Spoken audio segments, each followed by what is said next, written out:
দেখেন, ব্যক্তিগতভাবে আপনি ডক্টর ইউনূসকে পছন্দ করতে পারেন, নাও করতে পারেন, এটা হচ্ছে বাংলাদেশকে আন্তর্জাতিক অঙ্গনে পরিচিতি দিয়েছে, সারা বিশ্ব যাকে সম্মান করে। আমি আপনার পরিস্থিতি ইস্যুতে হয়তো ওনাকে আমরা সমালোচনা করি, অনেকে অসম্মানও করি।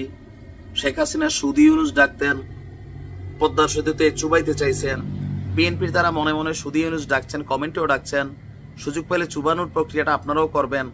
মানে অন্তরাত্মার একটা ভেতরের কথা আমার ধারণা এরকম যে পরিস্থিতিটা তৈরি হয়েছে। বাট বিশ্ব মহলে ডক্টর ইউনূসের মান সম্মান মর্যাদাটা কোন লেভেলের, এটার একটা দৃশ্যপট আমরা দেখলাম চীনে। স্ক্রিনের এক অংশে যে দৃশ্য দেখতে পাচ্ছেন, শুধু ভারত কেন জানি ডক্টর ইউনূসের পাত্তা দেয় না। আমাদের প্রেস সচিব, আমার কাছে মনে হয় একটু চিকেন ব্রেন টাইপের ওনার শফিক সাহেব, তিনি আপনার একটা বক্তব্য দিলেন যে চীনে যাওয়ার আগে ভারত সফরে যাওয়ার চেষ্টা করছিলেন ডক্টর ইউনূস, ভারতের থেকে সাড়া মেলে নাই। এই বক্তব্যটা এখন দেওয়া দরকার ছিল। এটাকে ওজন বাড়াইলো নাকি কমাইলো, ভারত পাত্তা দিচ্ছেন, এটা সত্য।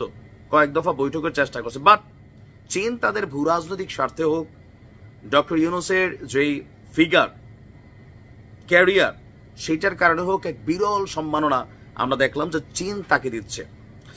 গতকালকে বিকাল 4:15 চীনের হাইয়ান বিমানবন্দরে তিনি পৌঁছান।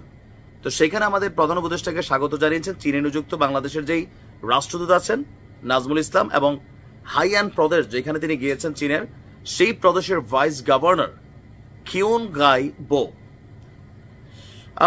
26শে মার্চ থেকে আগামী 29শে মার্চ তিনি আপনার চীন সফর করবেন।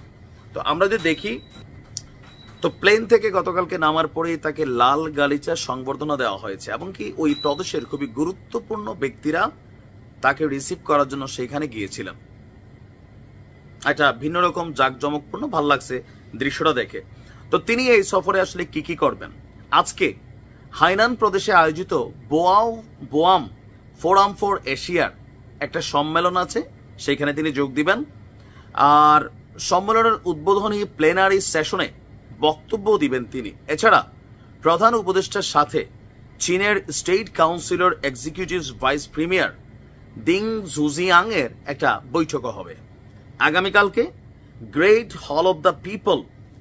সেখানে চীনের প্রেসিডেন্ট শি জিনপিং এর সঙ্গে বৈঠকে বসবেন ডক্টর ইউনূস। একই দিনে হুয়াওয়ে কোম্পানির উচ্চ প্রযুক্তি সম্পন্ন এন্টারপ্রাইজ যেটা আছে এটা পরিদর্শন করবেন।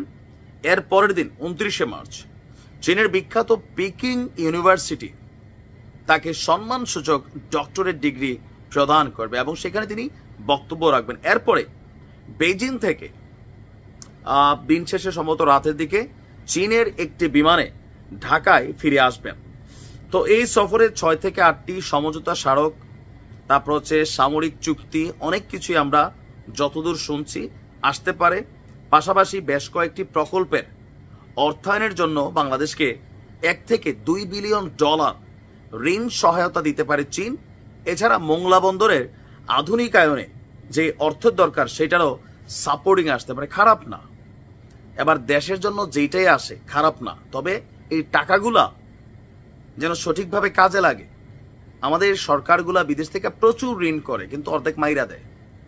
আর আমরা বিশ্বাস করি ডক্টর ইউনূসের সরকার যে টাকাগুলো আনবেন সঠিকভাবে কাজে লাগাবেন। Best of luck.